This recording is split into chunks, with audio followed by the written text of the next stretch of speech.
All right, here we are again. It is now time for lesson 16. It is again July 21st, 2016, and we are now here to learn about torsion. We're going to see how, so you have maybe seen torsion before. Torsion is twisting. It is the rotation of a member about its central axis, and we're going to analyze the torsional stresses that are induced by this. We're going to analyze the torsional stresses produced by this. So this is section 5.1 through 5.4 in the Hibbler text, and I believe I forgot to mention, but in the temperature effects section previously, that's section 4.6 in Hibbler's 9th edition. Let's see, so for this section what we're going to look at are, we're going to explain, our learning objectives are to explain the derivation and the assumptions inherent in the elastic torsion equation. We're going to calculate internal resisting torques and analyze and design cylindrical shafts in torsion. So, all the mechanical engineers in the room, you might want to pay attention. This is critical. Civils, you still need to know this. There are many times you do have columns and torsional loads, etc. But this is especially important for our mechie friends, for who want to design machines. Machines. Why would anyone want to do such a thing? Just be a, what kind of scoundrel wants to design machines? Be a proper engineer and design buildings. Not that I'm biased or anything. Probably shouldn't be moving. Okay. Anyway, now that I'm done being crazy, let's get to work. So consider we're going to have a circular cross section under torsion. Consider a circular cross-section under torsion.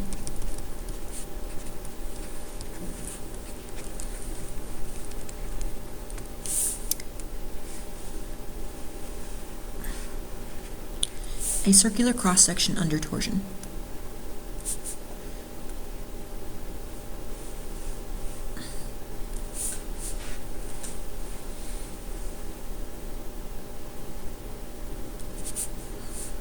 So we have a circular cross-section under torsion like this. And so there is in order to have torsion, we need to actually have torsional stress on here. It's not enough that this thing is rotating. We actually need to have constrained rotation. In other words, there needs to be a torque, which I'm going to designate with a capital T, and then there needs to be an opposing torque here. So we need to have two torques in opposition. It's not simple, because if this thing is simply free to rotate in space, then there will be no stresses on it. But we in this class are concerned with stresses and strains, so we need to have a system like that. Now, so again, if you cannot tell the way this is looking, if I look at it from this end here, I would see this one being a clockwise torque and this one being a counterclockwise torque. So we have two torques in opposition. And as we will see, the stresses on an element on this thing would actually be purely in shear. So we would have something like this. This is a shear state. We would have shear here, here, shear stress tau. So I'm going to try very hard to make sure my T's do not look like taws. But here we are. Okay, let's see here. Now, let us say we have a certain element, a piece of a cylinder. So I'm going to make a cut, say, right here.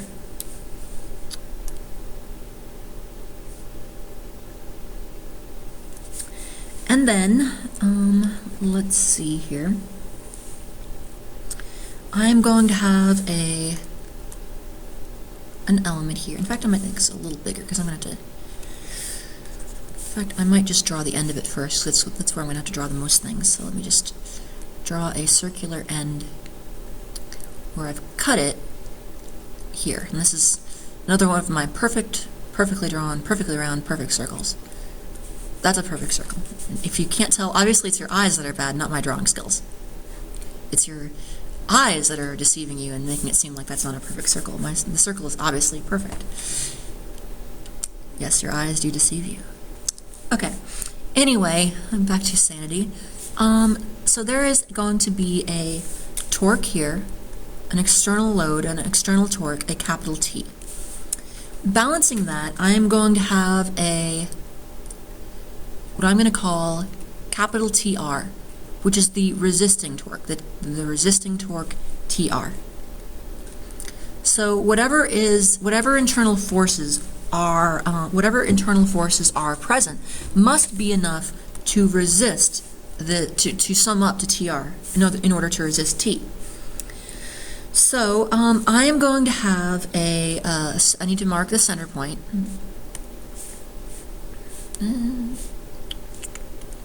Here. And then I'm going to have a little, say, dA here. I'm going to have a little dA, little differential element of area, not district attorney. A little dA here. dA. I am going to have along with this, I am going to have a dF. There will be, say, a dF here, and maybe a dF here. These would be a couple, and all of these will, of course, occur as couples. So there'd be a dF here and a dF here. Rho, the letter rho, is going to be the distance of a given element from the center. So this is going to be rho here. And this element here is going to be under stress. Oh, did I just write tau here? I meant rho, sorry. This element is going to be under stress tau. So it's a distance rho, so we have a dA, a distance rho from the center, and that element is under load, or under stress tau. And then here, the angle of rotation, we're going to have something here in green, which there is no rotation here because this is the support, but this thing will end up rotating a certain change in angle. We'll have a certain change in angle here. This would be a change in angle gamma. But then we're going to have here a larger change in angle theta, the change in angle at the cut, theta. And then we'll also have something called S. S is the radiance from the center. Radiance from the, in other words, it's a change in angle, a radiance from the center. Radians from center. And now we need to find a differential element of torque. So d TR is going to be equal to rho dF. We have a little differential element of force times its rho, that's our moment arm, which is then equal to rho times tau dA, or therefore, if I take the integral of this, I can say that the total torque is equal to the integral of rho tau dA. Rho tau dA. But what if I want to simplify? What if I want to simplify this? This is too general for our case. That's like a physics equation. We want something more useful for engineers. Well, want to be engineers anyway. Simplify. So here we have L, and sorry, this S from center line, this should be the center line, the initial line of, I should probably explain that better. We're not talking radians from the center of the section, that's rho. We're talking more radians from the center of, the initial center of the initial center line of the member. So maybe this is the initial center line. It rotates a certain number of radians S there. Okay. So we have a few things here. We have this right triangle here with L oh, and this here is L. So we're going to have L, S, and gamma.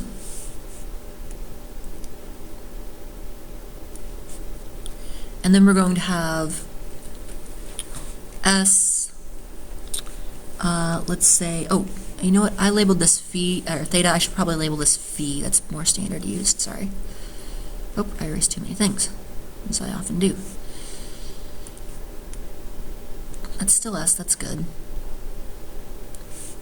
But this here should be phi, not theta, sorry. This is lowercase phi. This is phi, and this is rho. And this is gonna pop up a window inevitably. I'm gonna tell it to go away. Oh, never mind, maybe not. Okay. Rho is again the radial distance from the center. Okay, I'm gonna make a few assumptions. I'm going to make some reasonable assumptions, but assumptions nonetheless.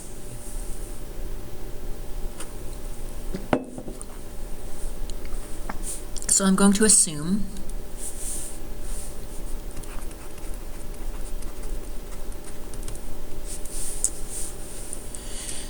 I'm going to assume a circular cross-section. So maybe I could call this assumption C. I'm going to have assumption C and assumption S. C and S. So I'm going to have a circular cross-section.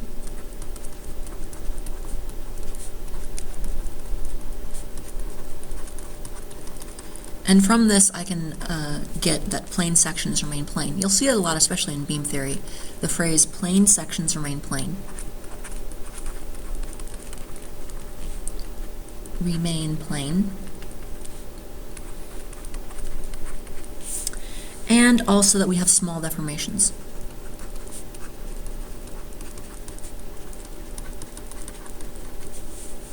So then, tan alpha, tangent of alpha, is equal to just alpha. So when we have, if you have a very small angle, if you're using a small angle assumption, well, the tangent of alpha is just equal to alpha. If you don't believe me, try it with your calculator. When theta is very small, the tangent of alpha is basically equal to the alpha. And I could prove that, but we're running a bit short on time. So this is just equal to S over L, and S equals rho phi. So from this, I'm going to get two equations. First, I'm going to have gamma equals rho phi over L, and then phi equals gamma L over phi, or sorry, over rho. Phi equals gamma L over rho. This is just a solving this to this. And I'm going to let this here be equation 1, and this here be equation 2.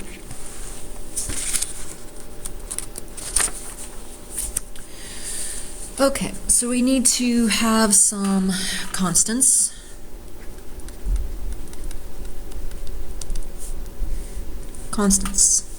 Well, our constants are going to be L and phi.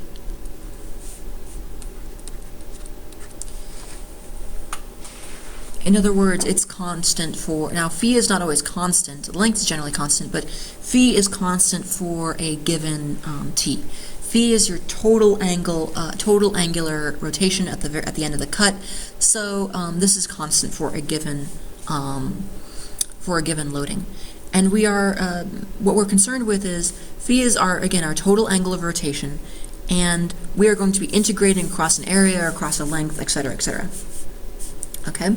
From equation 1, we are going to get that gamma, so therefore, from equation 1, gamma is equal to phi over L, putting our constants together, rho, equals, you know what, let's just say K1 rho. So K1 rho, we can just call it a constant. So what we can notice from this is that our strains, our angular strains, are linearly distributed across the cross section. Therefore, strains are linearly distributed across cross-section, or about distributed about cross-section.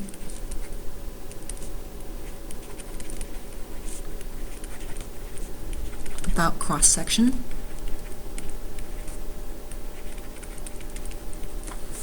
In other words, if I were to draw a diagram of this, I would get this.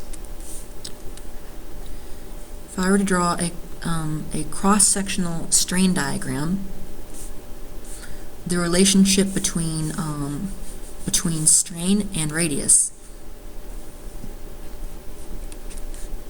with rho and gamma.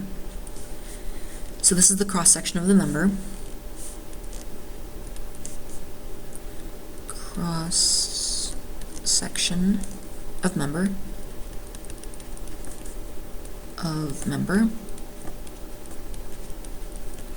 I would get the following relationship. I would say that I would get a linear relationship like this. So at the center, I would have a strain of 0. At the outer radius, at the outer surface, I'm going to have a maximal strain. So this corresponds, the outer fiber will have the maximum strain present, and the bit of matter at the center of the axle or whatever this is will have 0 strain whatsoever. Okay, some further assumptions. Don't worry, this seems bad right now, but I'm just going through a derivation. Once you actually get the final equation, it's a little bit easier to work with. So I'm going to make more assumptions. I'm going to make my E assumption, elastic, which is one of our most common ones. E, which is elastic. The elastic assumption. So in other words, if we have our, except we're not going to be using E, we're going to be using G. So we have shear strain versus angular strain. If we have this kind of behavior here, we are assuming we're in the linear range. We are assuming we're here with a 1 and a G for our slope of that. So in other words, this is like a 1D Hooke's law. So from this, we will get that gamma is equal to tau over G. Now, substitute into 2. Substitute into 2.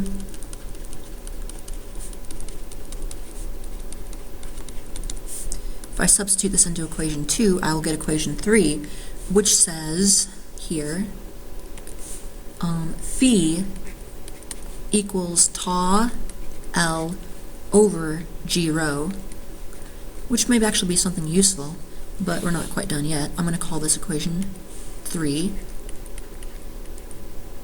Now, what I would encourage you to do, if you really want to learn this well, is read through the book on this section. And we're going through this kind of quickly, but just based on time limits of class. But do go through and try to figure out this derivation yourself. Try to run through this yourself and really see where all this is coming from. So we have 2 more assumptions that I'm going to need for a further derivation, a further continuation of the derivation. So this is, we're going to assume it's homogeneous and isotropic.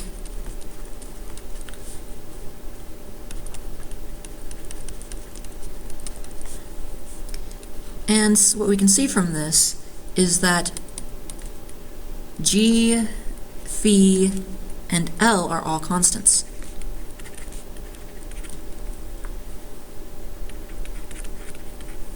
And these 2 are from before. So if I rearrange 3,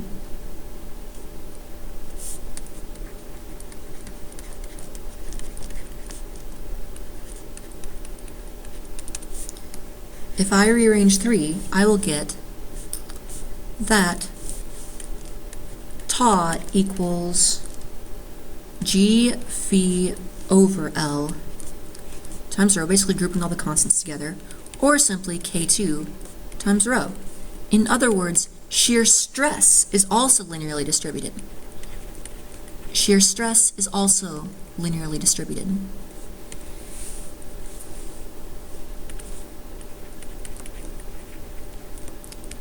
Is also linearly distributed.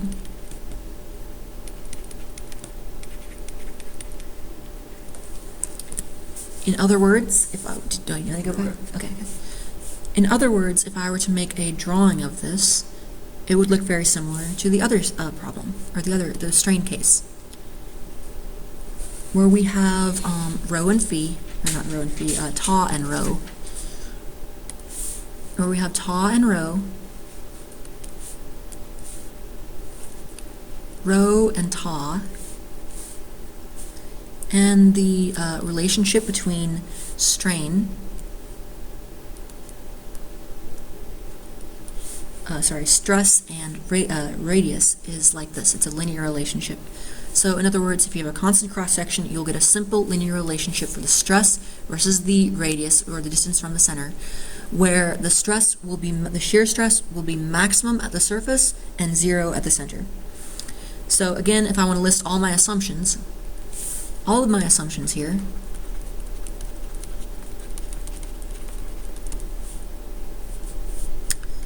all of my assumptions built into my equation are the S assumption, H assumption, E assumption, I assumption, and C assumption. And as a review, S is going to be small deformations, H is homogeneous, E is elastic, I is isotropic, and C is circular cross-section. Lots of assumptions here. That's lovely. So you do need to be careful that when you're using the final equation here, that your system is compatible with these assumptions. TR is going to be rho tau dA, which is equal to the integral of rho G phi over L dA, which is then equal to G phi over L times the integral of rho squared. Oh, sorry, there's a rho here. Rho dA, just combining things together, which is equal to rho squared dA. However, from page 186 of the text, and from our physics class, we can remember that rho squared dA is just equal to J, the polar moment of inertia. The polar moment of inertia is just the integral of rho squared dA, or you can remember from our statics class, hopefully. So, therefore, we can get our final form, I believe. Well, let me first talk about polar, we're not quite there yet. Let me first talk about what I mean by the polar moment of inertia. Polar moment of inertia. So J equals polar moment of inertia.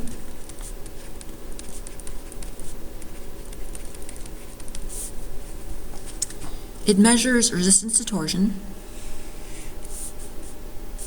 and I'll give you a couple good equations, common ones. If your regular I moment of inertia measures resistance to bending, then your J measures resistance to torsion. At least of the cross-section. It is a property of the cross-section, it is not a property of the material. So it's purely a function of geometry. Measure of resistance to torsion.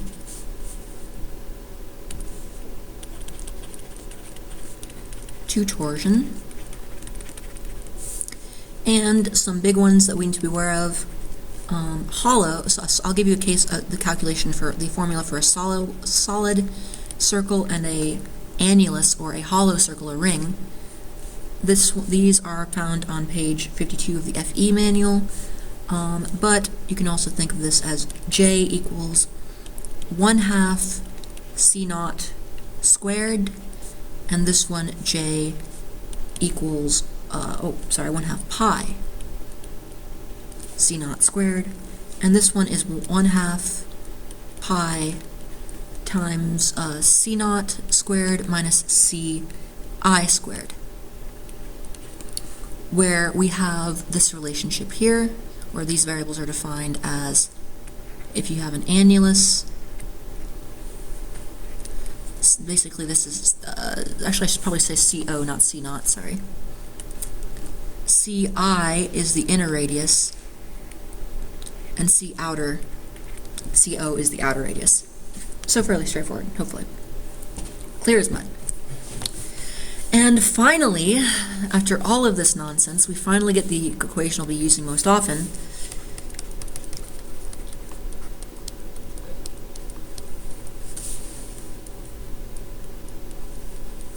Text message. Finally, the overall resistance torque, TR is equal to phi pi, there's no pi in there, that comes in the G, that comes from the J, phi G J over L, or the form we use most often, phi equals TL over JG, where phi is the angle of twist. So that's one big equation that we'll use often. Phi can just be defined as the angle of twist at a cross section. But we also need to get something that will relate this to stresses. Angle of twist. And if we substitute in this,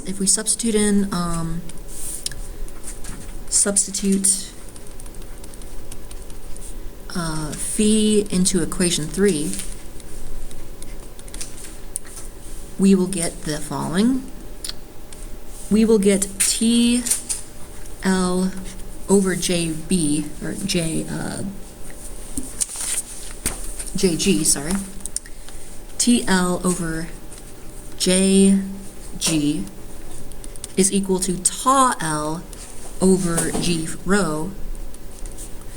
And then from this, we can get that tau equals T rho over J.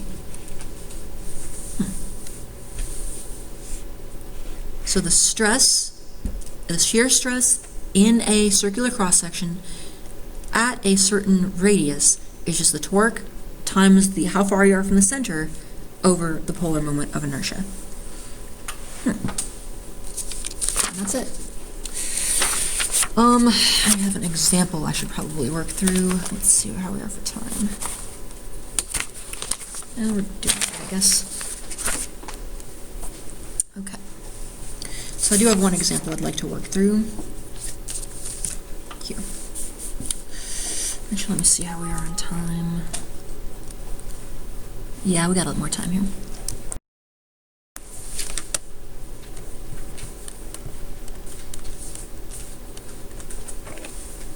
Okay, so I shouldn't shortchange you on that. Example, or exemple.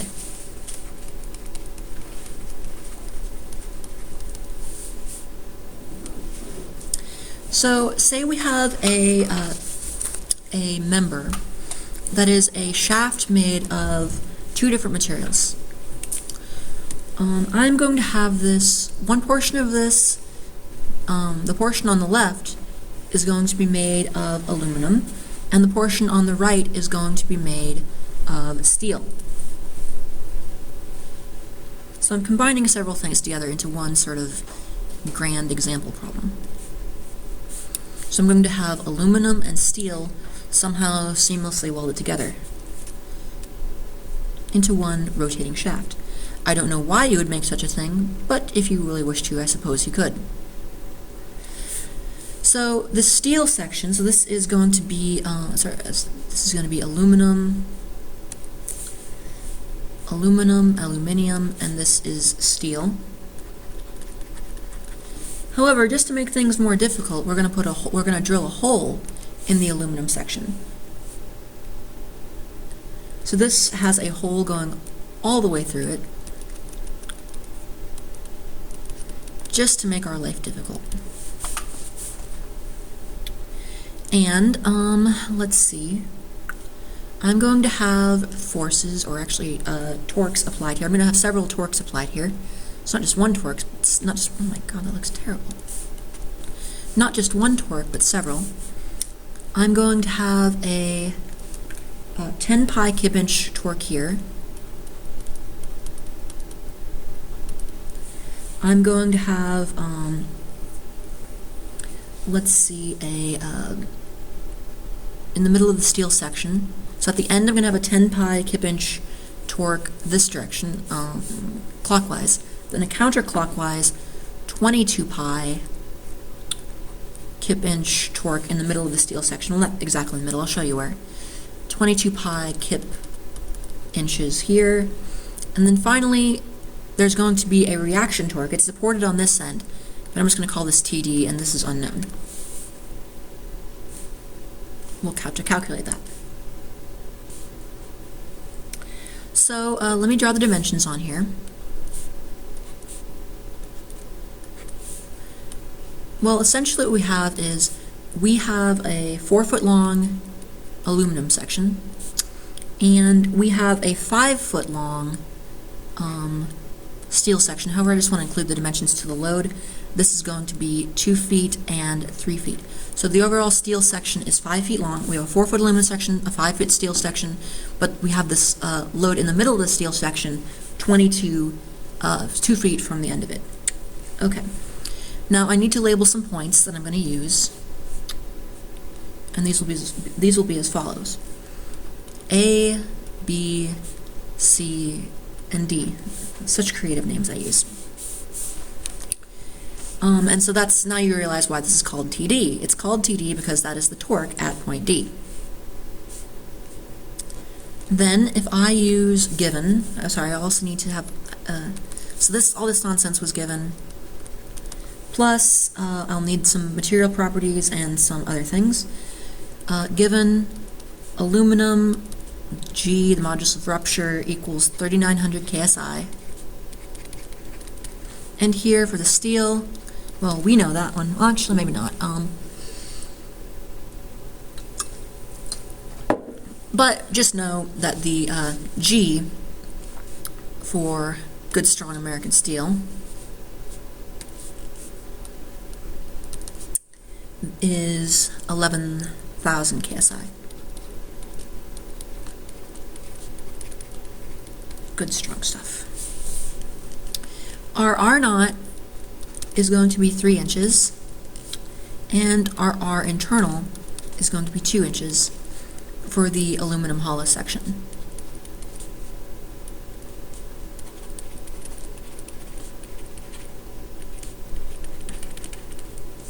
And our for the steel section, we're only going to have, it's going to be solid, and it's going to be 3 inches for the steel solid section. So it just has the same, they basically have the same add radius across. Steel solid section. Okay. So the first step will be to find tau max. Find the max shear. Oh, and let's see. Well, I'm going to find a variety of things. I'm going to find the find A, tau max, B, tau min, and C, angle of twist relative to fixed end. Angle of twist relative to fixed end D.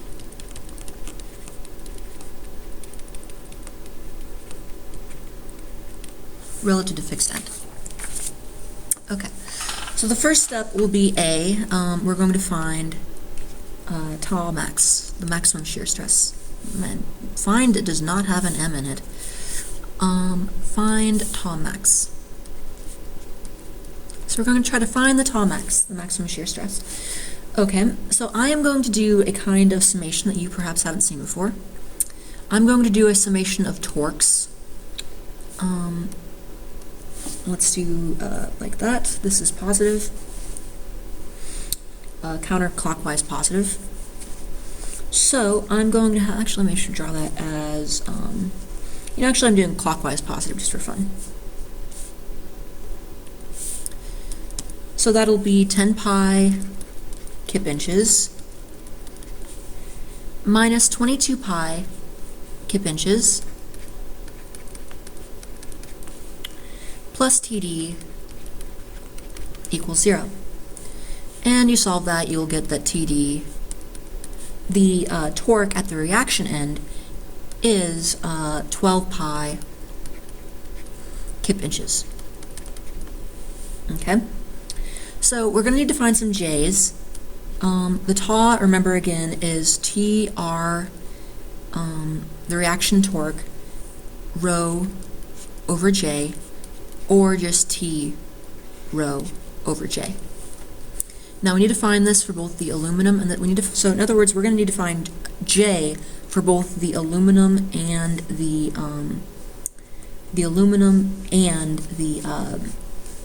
steel. And you know what? I think I lied to you. I think there's a little error back here. I'm sorry about that. This should be to the 4th. Sorry. That should be to the 4th, to the 4th, to the 4th. I have a little error in my notes here. Sorry about that. Okay. So let me get the J's for each of these, for the aluminum section and for the steel section. Well, let's see. So here, J is going to be equal to pi over 2 times r outer to the 4th minus r inner to the 4th. Here, J is simply going to be pi over 2 times r outer to the 4th. And if you run through that, plug and chug, plugging in the the outer and inner radiuses, here you'll get that this is 32.5 pi inches to the 4th, and this one is 40.5 pi inches to the 4th. So you can actually see here that you can actually get a hint that maybe this is why they drilled out the section. See, notice we have drilled out the inner 2 inches of the aluminum section. We've actually saved quite a bit of weight and quite a bit of material, but our J, our polar moment of inertia, has only decreased slightly relative to the solid steel section. So by coring it, we can save a lot of weight while actually while making very little change or very little reduction to our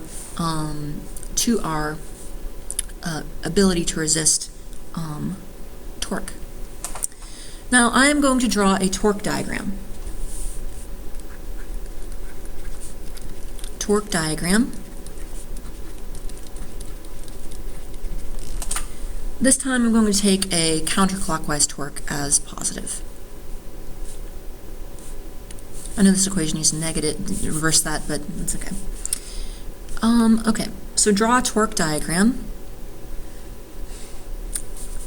Here. So the torque diagram is actually going to look like this. We're going to start at negative 10 pi, and then we're going to go over all the way to point C, then we're going to jump up to positive 12 pi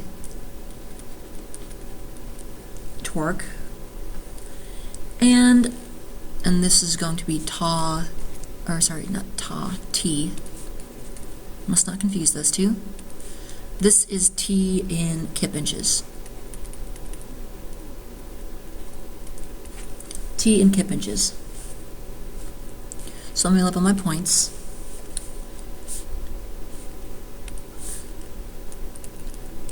This is A, B, C, and D. And so this is going to be a negative torque, and a positive torque. So this is just based on the right-hand rule of the thumb along the axis. So I know that the maximum T is going to be max tau at edge of shaft when rho is max. When R equals rho. R is the actual physical size of the shaft, the actual physical radius, and rho is the is a distance from the center at any point of consideration. So R is fixed, while rho, you might want to know the stress 2 inches from the center, but R is the actual size of the object. So R rho equals 3 inches here. So let's calculate the maximum stress at each section. So section AB, BC, and CD. Just calculate the stresses. Section AB, section BC, this is aluminum. Section BC, which is steel, and section CD, which is also steel.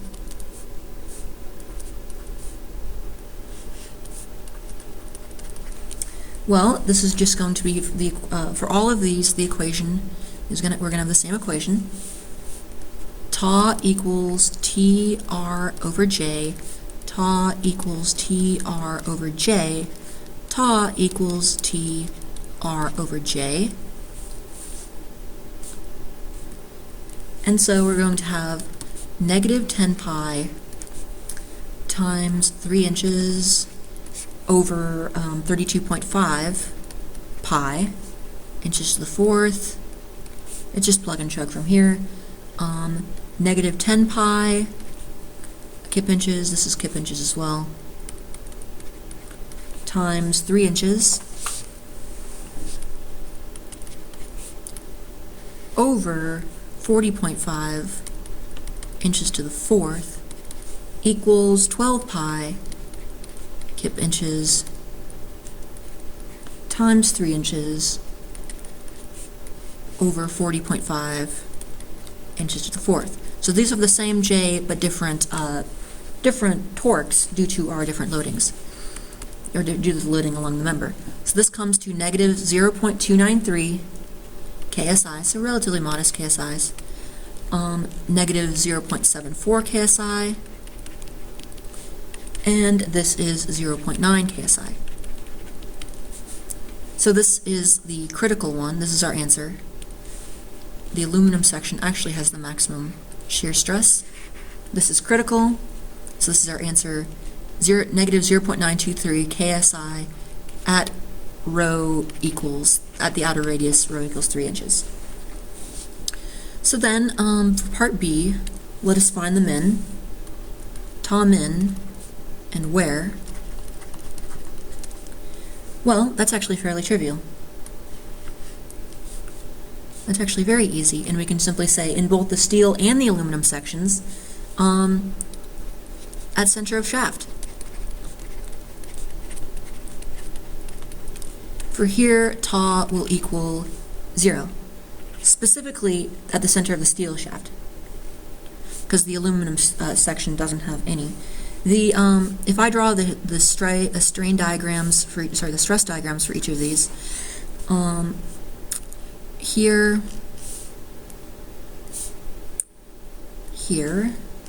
rho and tau, here, rho and tau, and this is section AB, this is section BC, CD, we would have this kind of behavior. So, well, actually, I forgot I forgot to draw the hole here. There is a hole. This is a member with a hole in it.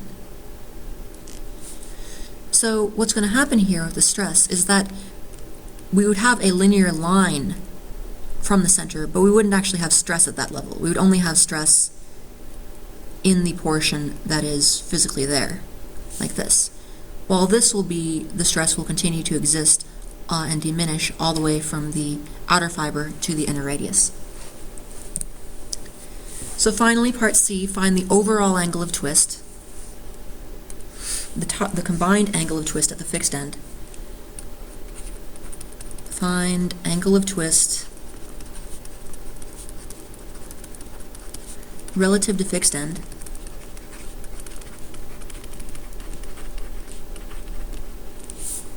Well, here, we're going to use phi, the angle of twist, is equal to LT over JG. However, we have a discontinuous section, discontinuous member. There's discontinuities involved. So what we're actually going to say is the phi from A to D is going to be the summation of the individual angles of twist. So the angle of twist of each individual piece will simply sum together to get the overall angle of twist.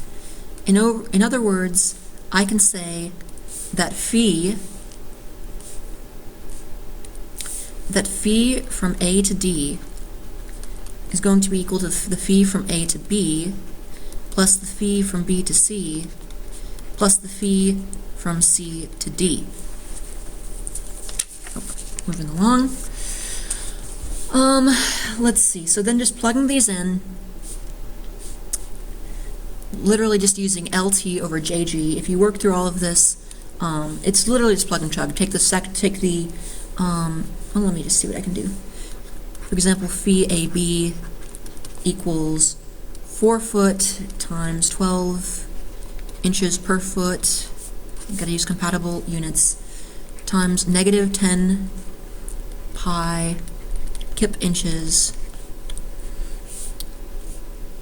over 32.5 pi inches to the fourth times 11,000 KSI equals negative 0.0038 radians. Phi from B to C, well, if you run through the same kind of thing, you will get negative 5.387 times 10 to the negative 4 radians. And phi from C to D, because it's a positive torque, will actually be a positive angle of rotation, is going to equal positive 9.696 times 10 to the negative 4 radians. You sum those up, and you will get that, sum them up, and you will get that phi from A to D is going to be equal to 3.36 times 10 to the negative 3 radians clockwise. So that is the overall angle of twist, and that would be our answer. But I can also find the displacement if I want. I could also find displacement.